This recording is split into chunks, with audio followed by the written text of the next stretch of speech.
सुंदर बन के जंगल में एक ठग सियार रहता था। वह बहुत ही निकम्मा और कामचोर था। हमेशा इसी जुगाड़ में रहता कि कहीं कोई मुर्गा मिले जिसे मूर्ख बनाकर उसके साथ ठगी की जाए। एक दिन अरे बंदर भाई, कल रात में मैंने आपको सपने में देखा।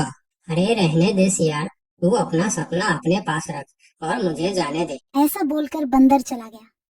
धीरे धीरे सारे जानवर सियार की हरकत को जान चुके थे, इसलिए कोई भी जानवर उसकी बातों में नहीं आता था। अब सियार समझ चुका था कि इस जंगल में उसकी दाल नहीं गलने वाली, इसीलिए वह दूसरे जंगल जाने का निश्चय किया।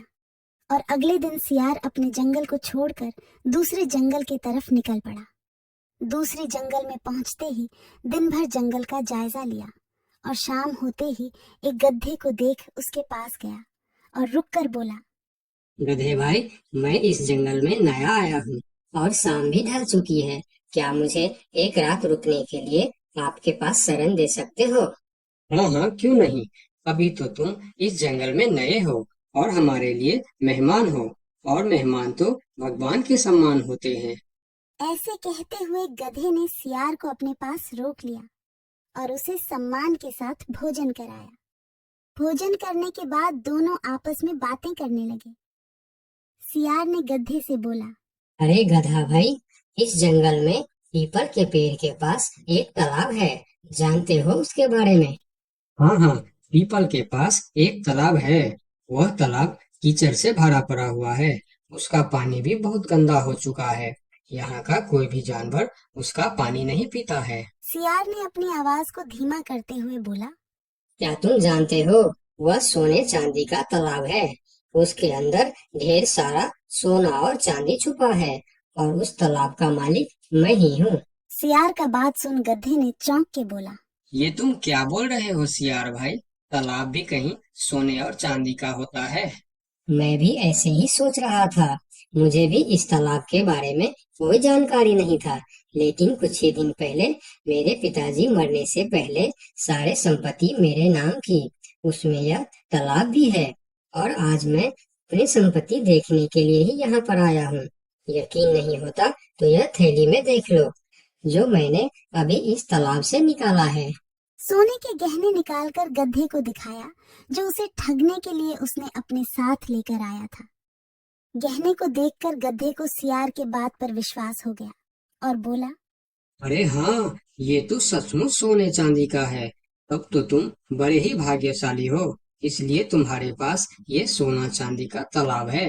अब सियार मन ही मन खुश हो रहा था। उसे तो इसी बात का इंतजार था। गधा भाई, मुझे इस संपत्ति से कोई भी लालच नहीं है।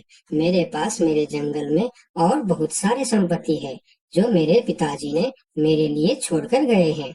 मैं तो यहाँ तालाब बेचने के लिए आया था। सोचता हूँ तुम भले जानवर दिखते हो, क्यों ना तुमको ही यह सब बेच दूं। मुझे, यानी यह सोने का तालाब मेरा हो जाएगा, और मैं इस तालाब का मालिक बन जाऊंगा।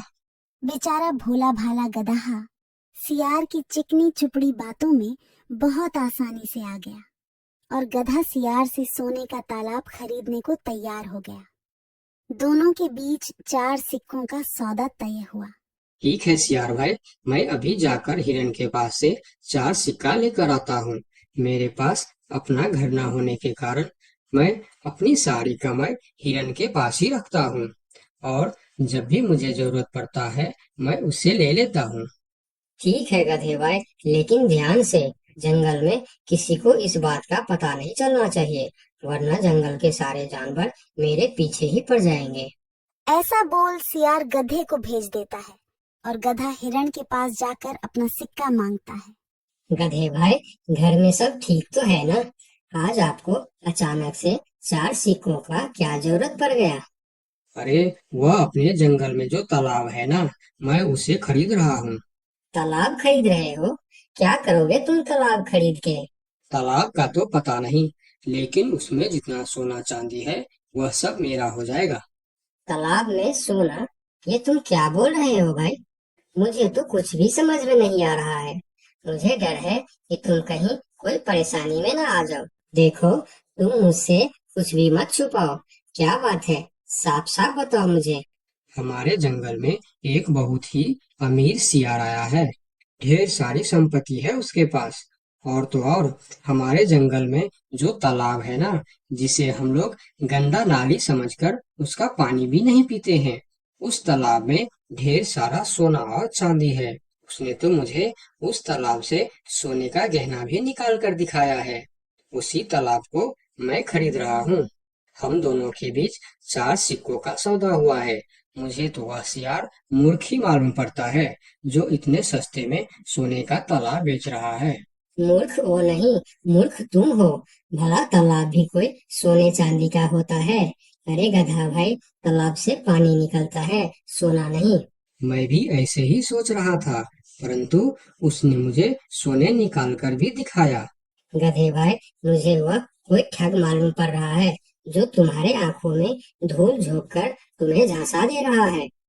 मैं एक तरकीब बताता हूँ, जिसे दूध का दूध और पानी का पानी हो जाएगा। कौन सा तरकीब हिरन भाई? तुम ऐसा करो, उस सियार से बोलो कि मेरा हिरन भाई ने कहा है कि लिखा पढ़ी होगा तभी मैं उसे 4 सिक्का दूंगा, और अगर बिना लिखा पढ़ी से ही काम हो जाता है तो मैं सिर्फ एक ही सिक्का दूंगा।